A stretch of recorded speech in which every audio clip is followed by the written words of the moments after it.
నాకు మా యొద్దకి దయచేసి నడిపించండి. అలాగే ప్రభువా, నిలబడేది నేను కానీ మాట్లాడేది నువ్వే కాబట్టి నా ప్రతి నోట వచ్చే మాట కూడా ప్రభువా నీ నోటిగా మీరు అర్థం చేసుకుని సహాయం దయచేసి నడిపించబట్టు యేసు నామములో అడుగుచున్న మా ప్రియ పరలోక తండ్రి, ఆమేన్ ఆమేన్. దేవునికి మహిమ కలుగుగాక. హల్లెలూయా హల్లెలూయా. పిల్లలు ఈ ఉదయకాల సమయంలో నుంచి మనం ప్రార్థన చేస్తాం. అలాగనే ఈ సమయంలో వాక్యం వినబోతున్నా.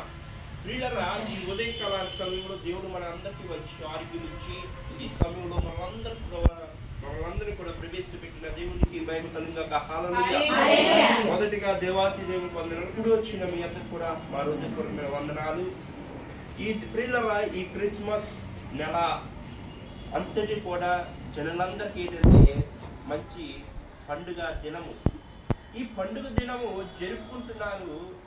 ఏ విధంగా జరుపుకుంటున్నారో, దేని కొరకు జరుపుకుంటున్నారో నాకు దేవుడు ఇచ్చిన జ్ఞానం బట్టి, దేవుడు నాకు ఇచ్చిన తలంపులు, కొన్ని తలంపులు మీ ఎదుట పెడతాను. దాని విషయాలు దాన్ని తెలుసుకుని మన ఆత్మీయ శుద్ధిలో కొనసాగుతుంటారా. ఈ క్రిస్మస్ నెలలో ప్రతి ఒక్కరు కూడా జరుపుకుంటున్నారు. రాష్ట్రంలో, దేశాల్లో, అనేకమైన ఊరిలో జరుపుకుంటున్నారు. డిసెంబర్ 1వ తారీఖు నుంచి రమారమిగా డిసెంబర్ 29, 30 వరకు కూడా క్రిస్మస్ వేడుకలు ప్రతి సంఘాల్లో, ప్రతి వీధిలో, ప్రతి గ్రామంలో, రాష్ట్రాల్లో, దేశాల్లో కూడా జరుపుకుంటూ వస్తున్న పండుగ ఏంటంటే క్రిస్మస్ పండుగ. ఈ క్రిస్మస్ పండుగ ప్రతి ఒక్కరు ఏవైతే తెలుసుకున్నారో నాకు తెలియదు, కానీ దేవుడు నాకు ఇచ్చిన తలంపుల్లో మీకు ముందు పెడతాను. ఆయన ఎందుకు ఈ క్రిస్మస్ నెలలో ఎందుకు ఇది జరుపుకునే ఉద్దేశము, దేని కొరకు అనే విషయాలు మీకు నాకు ఇచ్చిన జ్ఞానంతో చెప్తాను. లోక సువార్త 2వ అధ్యాయము 8 నుంచి 14 వచ్చిన ఆ దేశంలో కొందరు గొర్రెల కాపరులు పొలంలో ఉండి రాత్రి వేళ తమ మందను కాచుకుంటుండగా ప్రభు దూత ఆ యొద్దకు వచ్చి నిలిచెను. ప్రభు మహిమ వారి చుట్టూ ప్రకాశించినందున వారు మిక్కిలి భయపడిరి. అయితే ఆ దూత భయపడకుడి, ఇదిగో ప్రజలందరికీ కలుగబోవు మహా సంతోషకరమైన శుభవర్తమానము నేను మీకు తెలియజేస్తున్నాను. దావీదు పట్టణమందు నేడు రక్షకుడు మీ కొరకు పుట్టి ఉన్నాడు. ఈయన ప్రభువైన క్రీస్తు. దానికిదే ఆనవాలు. ఒక శిశువు పొత్తుగుడ్డలతో చుట్టబడి ఒక తొట్టిలో వండుకొని ఉండుట మీరు చూచిదరని వారితో చెప్పుదురు. వెంటనే పరలోక సైన్య సమూహము ఆ దూతతో కూడా ఉండి సర్వోన్నతమైన స్థలములలో దేవునికి మహిమయు ఆయన ఇష్టులైన మనుషులకు భూమి మీద సమాధానము కలుగునుగాక అని దేవుని స్తోత్రము చేయొచ్చు. నేను చాలు ప్రియులరా, చక్కగా ఈ మాటను మనము డిసెంబర్ నెలలో బాగా చదువుకుంటాం. దేవుడు ఏ రీతిగా పుట్టాడో, ఏ రీతిగా జన్మించాడో పాఠ్యాంశం ఇక్కడ బాగా కనిపిస్తూ ఉంది. ఈ 4 సువార్తల్లో కూడా ఎక్కువ కనిపించేది ఏంటంటే ఆయన జననం, మరణం, పునరుద్ధానాల గురించి ఎక్కువ మాట్లాడుతున్నారు. మత్తయి సువార్త, లోక సువార్త, యోహాను సువార్త, ఈ 4 సువార్తలు కూడా దేని కొరకు అంటే ఆయన పుట్టుక ఎలాగ ఉంది, ఆయన ఈ భూలోకంలో ఏ రీతిగా జీవించాడో, 3.5 సంవత్సరం భూలోకంలో ఏ విధంగా ప్రజలందరికీ ఏ మేలు చేసాడో వాటి విషయాల కొరకు ఈ లేఖనంలో రాయబడి ఉన్నాయి. కానీ నాకు ఇచ్చిన తలంపుల్లో మీకు కొన్ని విషయాలు మీకు చెప్పడానికి ప్రయత్నం చేస్తా. ఈరోజు ఈ క్రిస్మస్ నెలలో మనము నేర్చుకోవాల్సిన ముఖ్య అంశం ఏమిటంటే క్రిస్మస్ అంటే ఏమిటి? క్రిస్మస్ అంటే ఏమిటి? చాలా మంది జీవితాల్లో క్రిస్మస్ అంటే ఒక పండుగ కింద జరుపుకుంటున్నారు. క్రిస్మస్ అంటే ఒక మాటలో చెప్పాలంటే ఇంటి మీద స్టారు, ఇంటిలోన బార్లాగా అయిపోతుంది జీవితాలు. ఇంటి మీద ఏముంటుంది? ఇంటి మీద స్టార్ ఉంటుంది, ఇంటి లోపల ఏముంటుంది? బార్లాగా అయిపోతుంది. అదే ఒక బొత్తిరాలో రాసిన పాట, ఇంటి మీద స్టార్, ఇంటిలోనే బారు. నీ హృదయం మాత్రం మార్పు లేదు. కానీ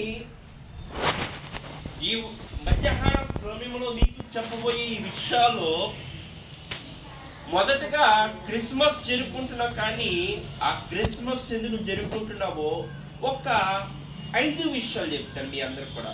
క్రిస్మస్ దేని కొరకు జరుపుకుంటామంటే మొట్టమొదటిది ఆయన పుట్టుక. మొట్టమొదటిది ఏంటిది? ఆయన పుట్టుక. చాలా మంది పుట్టుకలు మనం చేసుకుంటాం. ఈ రోజున చాలా మంది చూస్తే ఈ ఊరిలో కానివ్వండి, బయట రాష్ట్రాల్లో, దేశాల్లో కానివ్వండి, ఇప్పుడైతే మొత్తాలు చూసి ఆపరేషన్ చేస్తున్నారు. ఇప్పుడు ఏం చేస్తున్నారంటే ఒక బిడ్డ పుట్టాలంటే ఈ రాశిలో పుట్టాలి, ఈ నక్షత్రంలో మీరు ఆపరేషన్ చేయాలని డాక్టర్లు చెప్తున్నారు. కానీ నేను చెప్పబోయే ఈ పుట్టుక ఈ దేశానికి, ఈ రాష్ట్రానికి ఏం చేసింది అనేది 8వ వచనంలో అక్కడ కనబడుతుంది కదా. ఆ దేశంలో కొందరు గొర్రెల కాపరులు పొలంలో ఉండి రాత్రి వేళ తమ మందను కాచుకుంటుండగా ప్రభు దూత వారి యొద్దకు వచ్చి నిలిచెను. ఏం చేస్తున్నారు? ప్రభు యొద్దకు నిలుస్తున్నారు. అక్కడ యేసు ప్రభు పుడతారని ఎవరికి తెలియజేయబడంటే గొర్రెల కాపరులు. ఈ రోజున మనకు కూడా ఒక బిడ్డ జన్మనిస్తుందంటే, మన ఇంటిలో ఎవరైనా పెళ్ళి ఉందంటే ఆ బిడ్డకి జన్మనిస్తుందంటే మన కుటుంబీకులకు కానీ, మన బంధువులకు కానీ మనం అందరం ఫోన్ చేసి ఏం చేస్తాం? ఈ రోజున ఆపరేషన్ జరుగుతుంది, మీ అందరూ కూడా వచ్చేయండి, ఆ శుభవార్తలు మీరేం పొందండి, పాల్గొనండి అని చెప్తున్నాం. కానీ ఆ దినమున యేసు ప్రభు పుడుతున్నప్పుడు ఒక సంతోషము లేదు, అతనికి ఏమీ లేదు, స్థలము కూడా లేదు. ఈ రోజున మనకైతే ఆపరేషన్ చేయడానికి ఏముంది? హాస్పిటల్ ఉన్నాయి. ఆ ఊరిలో కానివ్వండి, లేదంటే పూర్వదినంలో కానివ్వండి, హాస్పిటల్ అని ఏమైనా ఉన్నాయంటే ఒక్కటి కూడా లేదు. ఇంటికాడ వైద్యమే. తల్లి బ్రతకాలంటే అది ఎవరి చేతిలో ఉందంటే ఎవరి చేతిలో లేదు. బ్రతుకుతుంది, లేదంటే అక్కడే మరణించే పరిస్థితి. నా పుట్టుకలో కూడా అలాగే జరిగింది. మా అమ్మగారు డెలివరీ అయిన సమయంలో నొప్పులు స్టార్ట్ అవుతున్నాయి. అప్పుడు పిఠాపురంలో కొత్తగా ఏ హాస్పిటల్ లేదు. లేకపోతే అప్పుడు మా నాన్నగారు కంగారు పడుతున్నారు. ఎవరూ తెలీదు పిఠాపురంలో ఎవరి దగ్గరికి అలగాలో. కొంతమంది తల్లులు ఉంటారు, పురుడేసి తల్లులు ఉంటారు, వాళ్ళ దగ్గరికి వెళ్ళి ఎక్కడ చెప్పాలో కూడా తెలీదు. అలాంటి సమయంలో దేవుడు గొప్ప కార్యాలు చేశాడు. సిలువైన ప్రసవనిచ్చి ఈ సమయంలో మీ ఎదుట గొప్ప సాక్షిగా వాడుకుంటాడు. దేవుడు నామకి స్తోత్రం కలుగును. నేను ఈ రోజునే నేను చెప్పబోయే మాట ఏంటంటే ఆయన పుట్టుక. ఆయన పుట్టుకలో ఒక ప్రత్యేకత ఉంది. ఆయన పుట్టుకలో ఒక విశేషత ఉంది. ఆ విశేషతను మీకు చెప్పి నా వాక్యాన్ని ముగింపులోకి తీసుకొస్తా. అలాగే పిల్లల యెషయా గ్రంథం ఒకసారి తెలుద్దాం. యెషయా గ్రంథము 9వ అధ్యాయము. యెషయా గ్రంథము 9వ అధ్యాయము 6-7 వచ్చిన మనకు శిశువు పుట్టెను, మనకు కుమారుడు అనుగ్రహింపబడెను, ఆయన భుజము మీద రాజ్య భారము ఉండెను. ఆశ్చర్యకరుడు, ఆలోచనకర్త, బలవంతుడైన దేవుడు, నిత్యుడగు తండ్రి, సమాధానకర్తయగు అధిపతి అని అతనికి పేరు పెట్టబడును. చాలు ప్రియులారా, 6వ వచనంలో చూస్తే ఆయన పుట్టుకలో ఏముందంటే ఆయన భుజాల మీద ఏముందంట? రాజ్యభారం. ఈరోజు మనకు కూడా ఒక భారాలు ఉంటాయి. ఇప్పుడు కుటుంబాన్ని చక్కగా నడిపించాలంటే ఒక బాధ్యత తీసుకోవాలి. ఎవరో ఒక బాధ్యత తీసుకుని కుటుంబాన్ని సక్రమంగా నడిపించాలి. లేదనుకోండి, కుటుంబీకులు వారు నష్టపోతారు, బయట వారు అందరూ చూసిన వారు ఏమంటారంటే తెలుసా, కుటుంబాన్ని చక్కగా నడిపించుకోలేదు కానీ మాటలు మాత్రం బెల్లి చెప్తుందండి అని ఒక్కరు వస్తారు. ఈ రోజున రాజ్య భారము మన అందరికి ఉంది.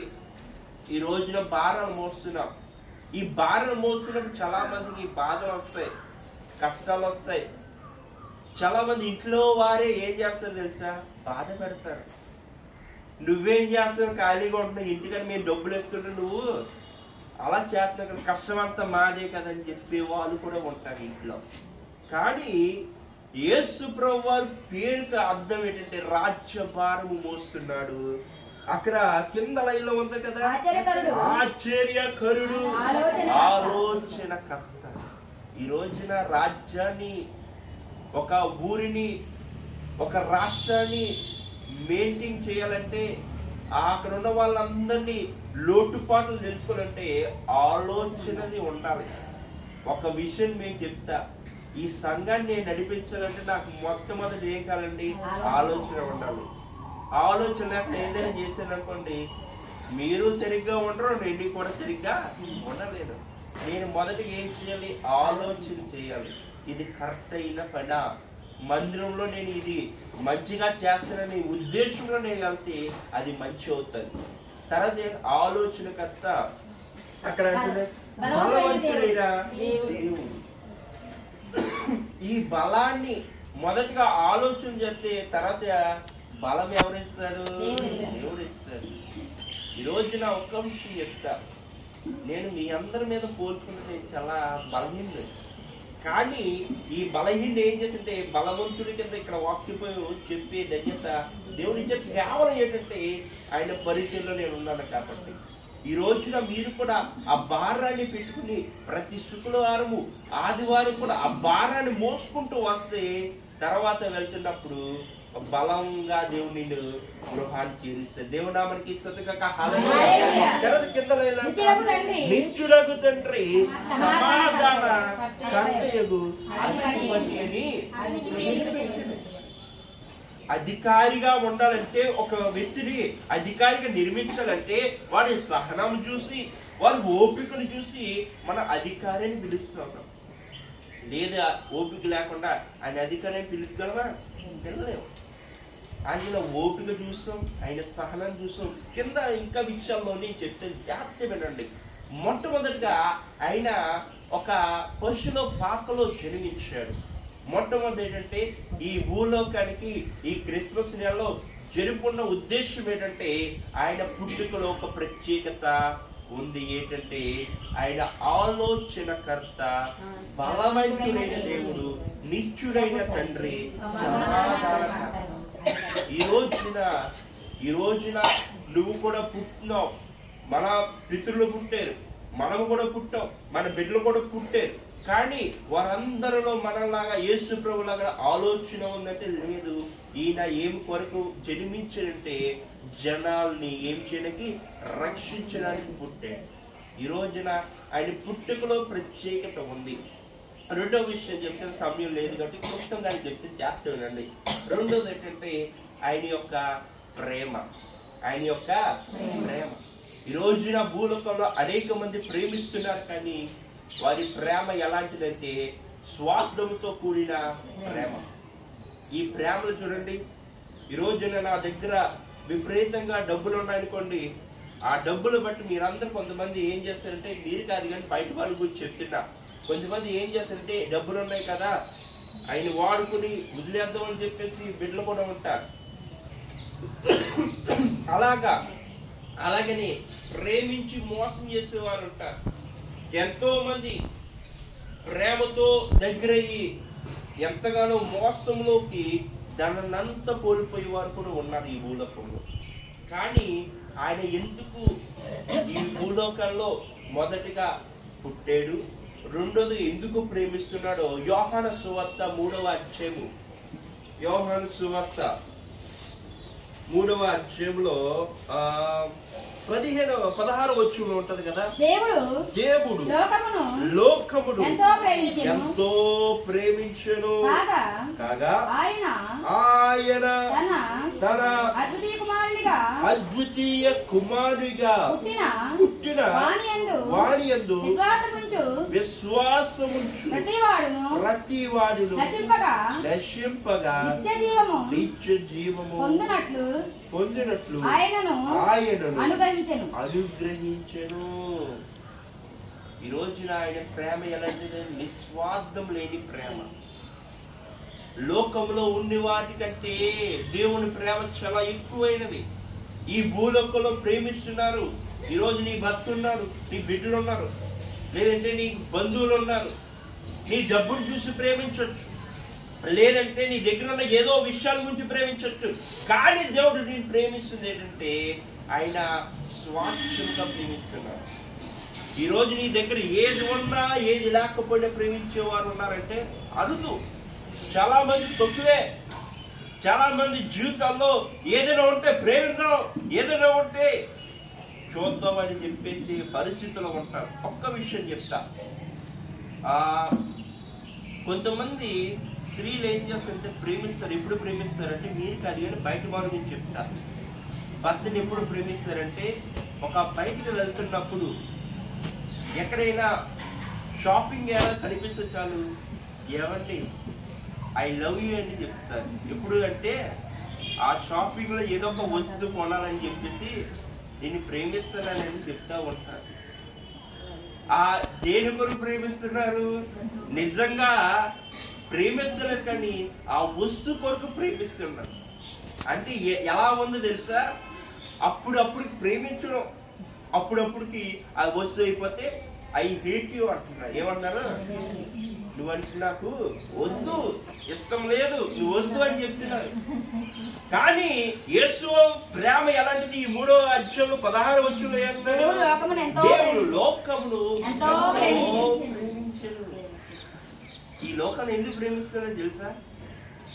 నీవు పాడైపోయిన నీ బ్రతుకుని మార్చడం కొరకు ప్రేమిస్తున్నాడు.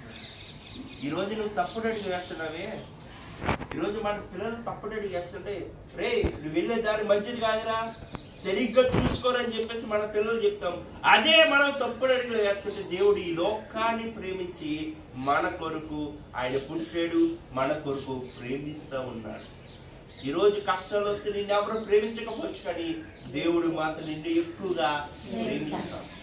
ఈరోజు లోకాన్ని ఎంతగా ప్రేమిస్తున్నాడంటే ఈ లోకంలో, ఈ రాష్ట్రంలో, అమెరికా రాష్ట్రంలో, లండన్ దేశంలో, లేదంటే మద్రాసు, లేదంటే రకరకాల ఊరిలో దేవుడు వారి ప్రేమను కూడా పొందుకునే కారణం ఏంటంటే ఆయన లోకాన్ని ఎంతో ప్రేమించాడు. ఈ చిన్న పరిచయం కూడా ఆయన ప్రేమించాడు కాబట్టి ఈ సమయానికి అభివృద్ధి చెందుతుంది. దేవుడు ప్రేమించకపోతే ఏమవుతుంది? దేవుడు ప్రేమిస్తున్నాడు. మొట్టమొదటి ఏం చెప్పాడు? యేసు పుట్టిక. రెండోది ఏంటిది? కాదు, మొదటి ఏంటంటే ఆయన పుట్టిక, రెండోది ఏంటంటే ఆయన యొక్క ప్రేమ. మొట్టమొదటి ఏంటిది? ఆయన యొక్క పుట్టిక, రెండోది ఏంటిది? ఆయన యొక్క ప్రేమ. మూడోది చెప్తాను, సమయం తక్కువ ఉంది కాబట్టి వీలైతే వచ్చే శుక్రవారం, వచ్చే ఆదివారం ఇంకా ఎక్కువ చెప్తాను మీకు. మూడోది ఏంటంటే ఆయన యొక్క శాంతం. ఆయన యొక్క శాంతం. ఈ భూలోకంలో ఎవరికి లేదు శాంతం. ఎవరైనా అనురాని మాటలు అనుకుంటే మనకేమొచ్చి వెంటనే పౌరుషం వస్తుంది. కానీ ఆయనలో ఏంటంటే సహనం ఎక్కువ ఉంది. ఈరోజు సహనం ఉందా నీకు? లేదు. ఈ రోజున ఏంటి సహనము? దేవుళ్ళు ఉన్న సహనం ఏంటన్నది ఈ లోకాసు సువార్తలో మనం చదివాం కదా. లోకాసు సువార్త 2వ అధ్యాయంలో 13వ వచనం ఒకసారి చదువుదాం. సర్వోన్నతమైన స్థలములలో దేవునికి లోకాసు సువార్త 2:13 వచనం. పరలోకమైన సమూహము ఆ దూతతో కూడా వచ్చును. చాలు పిల్లరా, దేవునికి కూడా రావాలంటే, దేవునితో కూడా నువ్వు ఉండాలంటే ఆయనకున్న మంచి లక్షణం ఏంటంటే సహనము. మనకేమి లేదంటే సహనం లేదు. ఈ రోజు నా సహనముతో మీ అందరికీ పని అని చెప్పేసి నేను వెళ్ళిపోయానండి. ఈ తుప్పలు ఇవన్నీ ఉన్నాయి. ఇవన్నీ నేను 1 గంట సమయం ఇస్తాను, ఎంతమంది ఉన్నారు కాబట్టి నేను పడవల కత్తెలు తెచ్చి ఇస్తాను, ఇవన్నీ నరికేయండి అని చెప్పేసి వెళ్ళిపోయి నేను తీరుబాటుగా అన్ని చక్క పెట్టుకుని వచ్చి అయిపోయిందా అని అడిగితే మీకు ఎలా ఉంటది? బాధగా ఉంటారు. ఆ 5 రోజులు చెప్పారు కానీ ఆయన మాత్రం ఏ పని చేయలేదు అని బాధ అనేది ఉంటది. మీతో పాటుగా నేను కూడా చేశాను అనుకోండి, మీకు కూడా ఎలా ఉంటది? ఆయన ఎక్కువ కష్టపడ్డాను, ఆయన కూడా ఏమనకూడదని మీకు మనసు.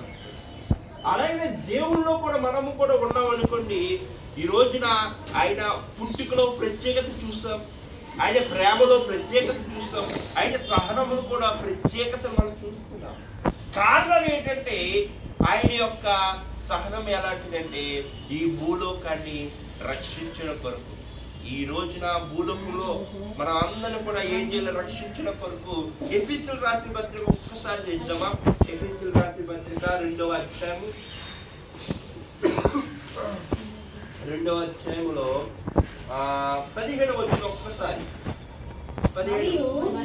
మరియు ఆయన వచ్చి దూరస్తులైన మీకును సమీపమైన వారికి సమాధానమైన సువార్తను ప్రకటించెను. చాలు ప్రియులరా, సమాధానమైన సువార్త. సమాధానము అనే గురించి అక్కడ రాయబడింది. ఈ రోజున ఒక్క విషయం చెప్తా. సమాధానం అంటే మీకు నేను వాక్యం చెప్తున్నా, ఇక్కడ నిలబడి వాక్యం చెప్తున్నాను కాబట్టి వాక్యంలో రకాలు ఉంటాయి. వాక్యాలని కాదు కానీ బయట కూడా రకాలు ఉంటాయి. ఎలాగంటే కొంతమంది స్లోగా మాట్లాడే వాళ్ళు ఉంటారు, కొంతమంది అర్థం కాకుండా మాట్లాడే వాళ్ళు ఉంటారు, కొంతమంది ఏం మాట్లాడతారో రాకే తెలియని మాటలు ఉన్నాయి. మొట్టమొదటి ఏంటంటే అర్థమయ్యేలాగా మాట్లాడడం. రెండోది ఏంటంటే ఏం మాట్లాడితే వాళ్ళకి తెలియదు. మూడోది ఏంటి? ఎలా మాట్లాడితే వాళ్ళకి తెలుగులో మాట్లాడడం. ఎలాగంటే ఒక్కసారి చెప్తున్నా, ఈరోజు మీ అందరికి నేను స్లోగా చెప్తున్నాను కాబట్టి మీ అందరికి అర్థమవుతుంది ఈ వాక్యం. అదేంటి, నేను 2 నిమిషాల్లో ముగించాలి ఈ వాక్యం అని చెప్పేసి 2 నిమిషాల్లో ఆయన పుట్టి గురించి, ఆయన ప్రేమ గురించి, ఆయన సహనం గురించి చెప్పేసి మీకు ఎలా అర్థమవుతుంది అంటే అర్థమవుతుంది. ఒక బండి మీద వెళ్తున్నప్పుడు స్పీడ్కి వెళ్తే గాలిలో ఏడిపోతుంది, కొన్ని మాటలు ఎగిరిపోతాయో అలాగే వాక్యాలు కూడా ఎగిరిపోతాయి. సహనముతో మనం ఏం చేయాలి? ఓపికతో మనం వినాలి. ఈ రోజు ఎందుకు సహనం గురించి మాట్లాడుతున్నానంటే ఆయన భూలోకంలో ఒక మంచి పని చేసేది ఏంటి తెలుసా? ఆయన సిలువ వేస్తున్నప్పుడు, ఆయన ఆ రాత్రికాల సమయంలో ఆ దొంగలు పట్టుకున్నప్పుడు, అప్పుడు అక్కడ ఉన్న వారు ఏం చేశారంటే ఆయన ముఖం మీద ఏం వేశారు? నువ్వు వేసినప్పుడు వెంటనే ఎడ తిట్టారా?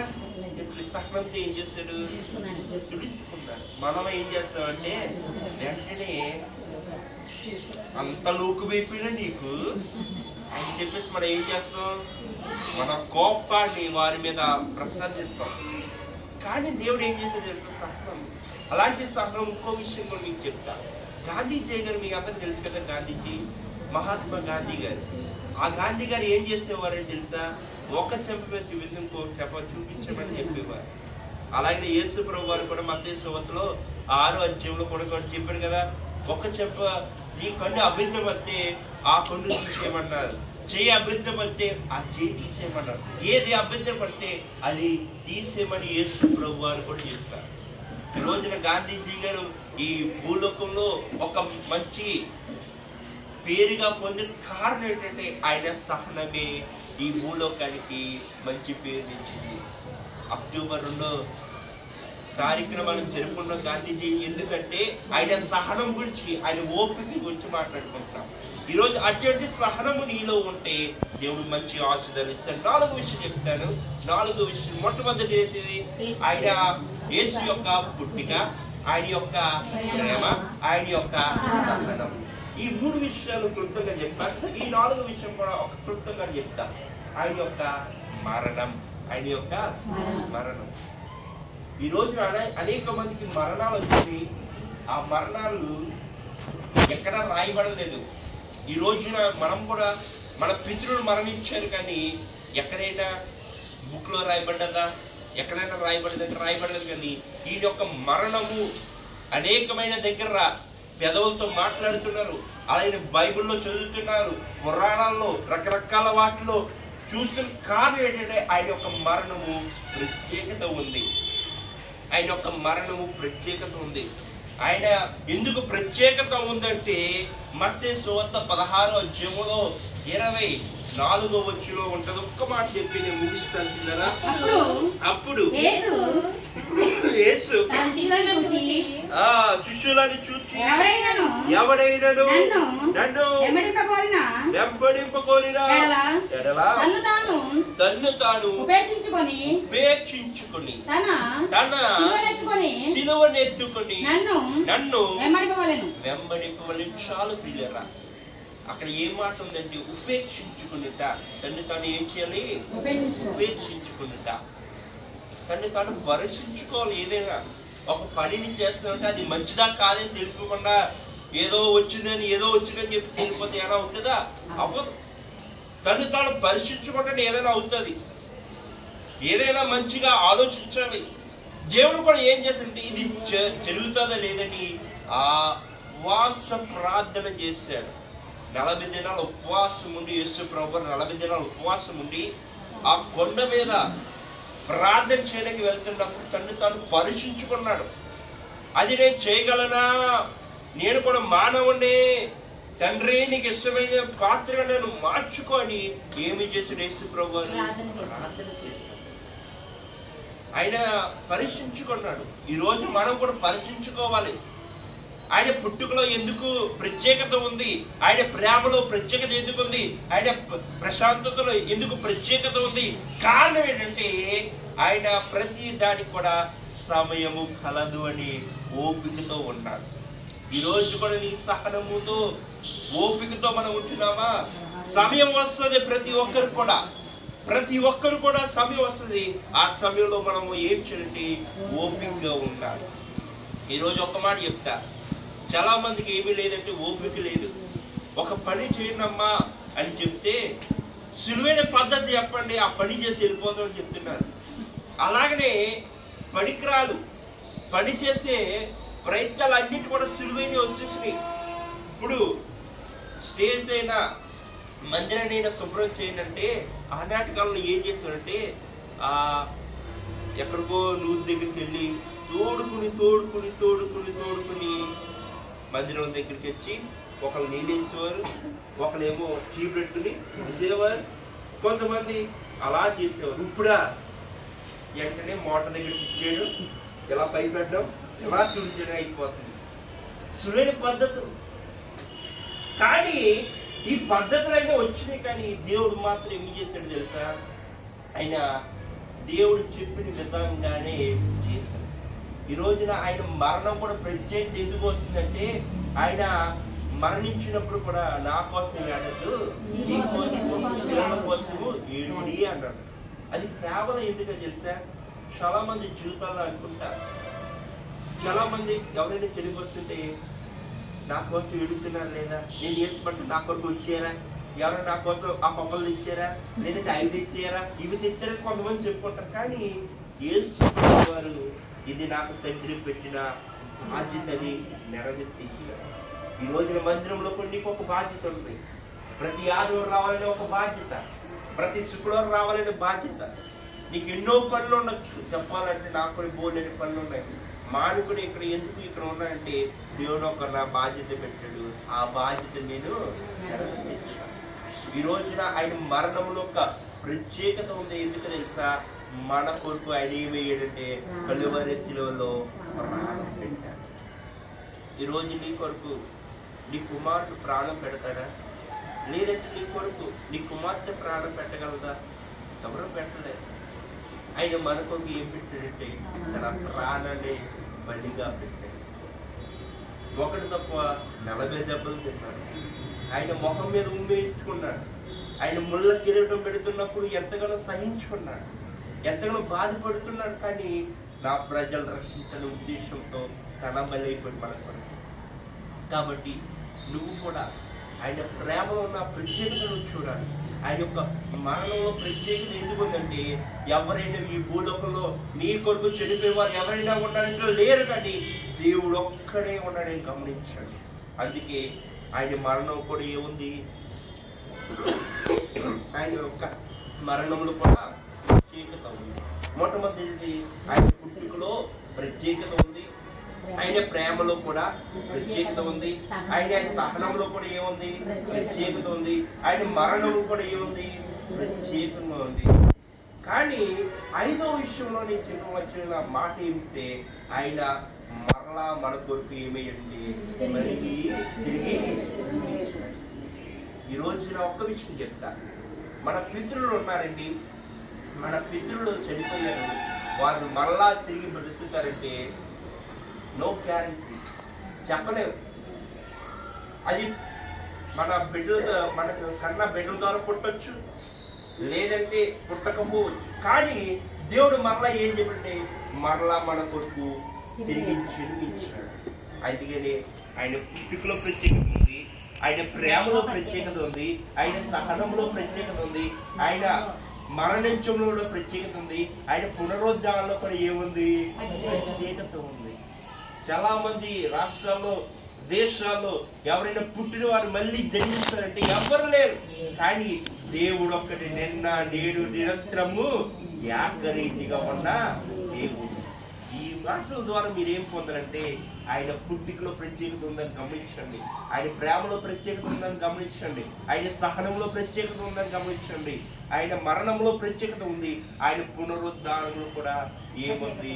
ప్రత్యేకత ఉంది. అందుకే ఈ డిసెంబర్ నెలలో మనం ఏం జరుపుకుంటాం? క్రిస్మస్. ఆయన పుట్టి గురించి మాట్లాడుకుంటాం, ఆయన ప్రేమ గురించి మాట్లాడుకుంటాం, ఆయన సహనం గురించి మాట్లాడుకుంటాం. కేవలం దేని ద్వారా అంటే ఆయన ప్రతి దాని కూడా సహనముతో ఉన్నాడు. ఈరోజు నీ జీవితంలో కూడా సహనం ఉందా? ఎదురవుతున్న సమస్యలు బట్టి, ఎదురవుతున్న బాధలు బట్టి నీకు ఎంతగానో బాధ వేస్తుంది. నేను భరించలేని బాధ నేను అనుభవిస్తున్నానని చెప్పేసి నీకు బాధ ఉంది. కానీ దేవునికి మొరపెడితే దేవుడే సమాధానం ఇచ్చే దేవుడు. ఈ రోజున దేవుడు కూడా ఆ తండ్రికి, ఈ కుమారుడు తండ్రికి ఏమిచ్చాడంటే ఒక బాధ్యత ఇచ్చాడు. నేను ఈ బాధ్యత నేను నెరవేర్చుతాను లేదని తెలియదు తండ్రి, ప్రతిది కూడా నీ చిత్తానికే నేను వదిలిపెడుతున్నానని చెప్పేసి కుమారుడు తండ్రికి ప్రార్థన చేసాడు, అప్పగించాడు. ఈ రోజు నువ్వు కూడా ఈ మందిరంలో ఉన్నావు కాబట్టి నీ భారాన్ని కూడా దేవుని మీద మోపి దేవుని అడిగితే గొప్ప కార్యం జరుగుతుంది. చిన్న ప్రార్థన చేసుకుందాం, దేవునికి మొరపెడదాం. ఈ సమయంలో ఈ ప్రార్థన కూటం ద్వారా నీకున్న సమస్యను బట్టి, నీకున్న లోటును బట్టి దేవుని ఒక్కసారి అడుగుదాం. ఈ రోజున ఈ మధ్యాహ్న సమయంలో విన్న ఈ కొద్ది మాటలు దేవుని అడుగుదాం. ప్రభువా, నీ పుట్టుకలో ప్రత్యేకత ఉంది, అలాగనే ప్రభువా నా పుట్టుకలో కూడా ప్రత్యేకత దయచేస్తావు. నీ ప్రేమలో ప్రత్యేకత ఉంది ప్రభువా, ఆ ప్రత్యేకత నాకు దయచే ప్రభువా. నీ సహనములో ప్రత్యేకత ఉంది ప్రభువా, ఆ సహనాన్ని నాకు దయచే ప్రభువా. నీ మరణములో ప్రత్యేకత ఉంది, ఆ మరణం ఎప్పుడు వస్తుందో నాకు తెలియదు ప్రభువా. వచ్చే లోపులోనే ప్రభు నీ సహనంతో ఉండడానికి ప్రభువా సహాయం దయచే ప్రభువా అని దేవుడు అడుగుదాము. ఈ రోజు నా సహనము లేకుండా బ్రతుకుతున్నా నేను. い ఈ రోజు నా ఇంటి పైన స్టారు ఇంటిలో ఉన్న భారలాగా అయిపోతుంది. い రోజున ఇంటి పైన స్టారు ఇంటిలో ఉన్న భారలాగా అయిపోతుంది. ఈ రోజున ఇంటి పైన స్టారు ఇంటిలో ఉన్న భారలాగా అయిపోతుంది. ఈ రోజున ఇంటి పైన స్టార్ ఉంటుంది కాబట్టి ఇంటి లోపల బజ్జి లేకుండా జీవిస్తున్నామే. దేవుని ఒక్కసారి అడిగితే గొప్ప కార్యాలు జరుగుతాయి. ఈ రోజున క్రిస్మస్ జరుపుకుంటున్నాం. క్రిస్మస్ అంటే ఏదో పండుగ కాదు కానీ క్రిస్మస్ ఆరాధన. ఈ రోజున వారి జ్ఞానులు గొల్లలు వారందరూ కూడా ఏం చేశారంటే దేవుణ్ణి పూజించడానికి వచ్చారు. ఈరోజు ప్రతి డిసెంబర్ తారీఖు మనమందరూ కూడా ఆయన పూజిద్దాం, ఆయన వెంబడిద్దాం. ప్రభువా, ఈ బాధల్లో నీకు మొరపెడుతున్నాను, ఆరాధన చేయడానికి వచ్చాను, నేను మొరపెట్టడానికి వచ్చాను, నువ్వు నాకు సహాయం దయచేసి దేవుడే సహాయం దయచేస్తాడు. నా ప్రార్థన చేస్తాను. పరిశుద్ధమైన దేవాన్ని తండ్రి నీకు వందనాలు ప్రభువా. ఈ సమయంలో కొద్ది విషయాలు నీ లేఖనంలో నుంచి మేము నేర్చుకున్నాం. మొట్టమొదటి ప్రభువా, క్రిస్మస్ అంటే ప్రభువా, క్రిస్మస్ ఎందుకు జరుపుకుంటున్నామంటే నీ విషయాల కొరకు మేము మాట్లాడాము. మొట్టమొదటి ప్రభువా, నీ పుట్టుకలో ప్రత్యేకత ఉందని నేర్చుకున్నాం. నీ ప్రేమలో ప్రత్యేకత ఉందని నేర్చుకున్నాం ప్రభువా. నీ సహనంలో ప్రత్యేకత ఉందని నేర్చుకున్నాం ప్రభువా. అలాగే ప్రభువా, నీ మరణంలో కూడా ప్రత్యేకత ఉందని మేము నేర్చుకున్నాం. అలాగే ప్రభువా, మరలా మా కొరకు జన్మించావని, మరలా చనిపోయి తిరిగి లేచావని ఒక ప్రత్యేకత గురించి మేము నేర్చుకున్నాం. దీవించండి, ఆశీర్వదించండి ప్రభువా. విన్న ఈ కొద్ది మాటలు ప్రభువా ప్రతి ఒక్కరి జీవితంలో ఫలించి అభివృద్ధికరంగా మార్చమని ప్రార్థన చేస్తున్నాం. ఎవరైనా అడిగితే ప్రభువా, ఎవరైనా క్రిస్మస్ ఎందుకు జరుపుకుంటున్నారంటే ఆయన పుట్టుకలో ప్రత్యేకత ఉందని మేము చెప్పడానికి సాధించండి. ఆయన ప్రేమలో ప్రత్యేకత ఉందని మేము చెప్పడానికి సాధించండి. ఆయన సహనంలో ప్రత్యేకత ఉంది, ఆయన మరణంలో ప్రత్యేకత ఉంది. అందుకే మేము క్రిస్మస్ జరుపుకుంటామని చెప్పే ధన్యత మా బిడ్డలకి ఈ ప్రార్థనలో ఈ మాటలు ఎక్కువిస్తున్న ప్రతి ఒక్కరికి ప్రభా నువ్వు దయచేసి నడిపించమని ప్రార్థన చేసిన ప్రభా దీవించండి ప్రభా. ఈ మాటలు విన్న ప్రతి ఒక్కరి జీవితంలో ఫలించి అభివృద్ధికరంగా మార్చినట్టు యేసు క్రీస్తు నామములో అడుగుచున్న మా ప్రియ పరలోకమైన తండ్రి, ఆమేన్ ఆమేన్. మన తండ్రి అయిన దేవుని ప్రేమయు పరిశుద్ధ కృపయు అన్యోన్య సహవాసం మన కుటుంబానికి అలాగే విన్న మాటలకి దేవుడు ఇప్పుడు ఎల్లప్పుడు కూడా సదాకాలము తోడుగాక. ఆమేన్ ఆమేన్. యేసు రక్తమే ఇచ్చాడు, రక్తమే ఇచ్చాడు. ప్రభువే సంపూర్ణ విజయం అపవాదికి వినాశనం గాక.